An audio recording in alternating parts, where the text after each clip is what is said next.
Recently went through a little shift of having to adjust my role with the girls, right? Because Sabrina's now, you'll meet her tomorrow. She's now 14, and I guess the transitional period started to happen around end of 12ish, 13. It was a very sharp adjustment.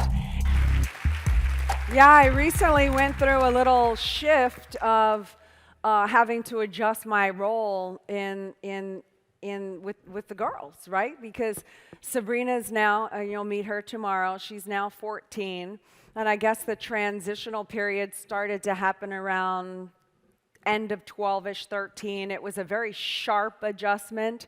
It was from the kid where it's like, oh, they love you and this, and you're cool, and then it just seems like one day, all of a sudden, I can't say anything right.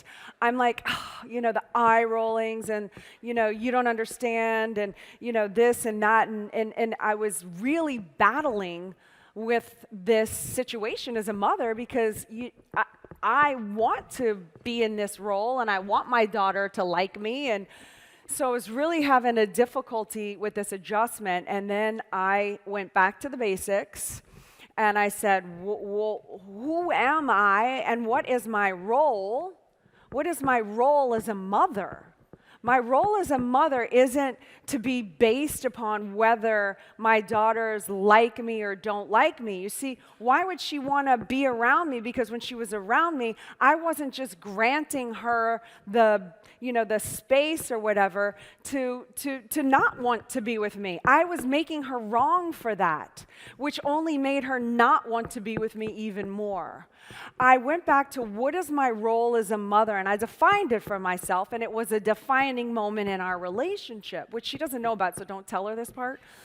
But it was a defining role in my relationship because I realized my role as a mother is to create a distraction-free environment where she can flourish and prosper, where she has the right to figure out and make mistakes, right? Where she can grow and become a happy contributing member to society.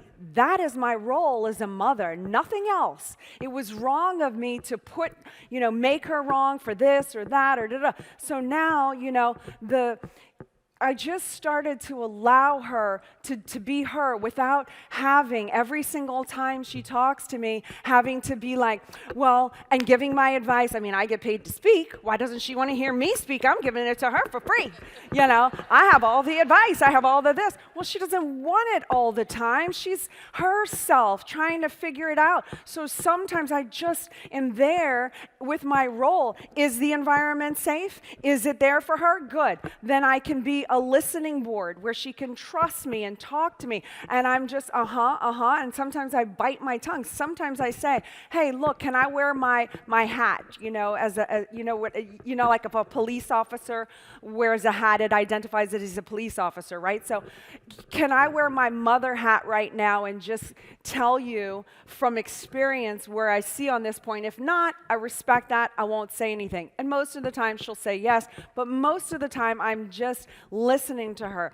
I had a massive win on this recently where it went from, she just didn't really want to talk to me. And I was really kind of upset by it. I perceived that she likes Grant more than me and she wants to hang out with him. And I'm like, oh my God, like my worst nightmare. Like I'm supposed to be not.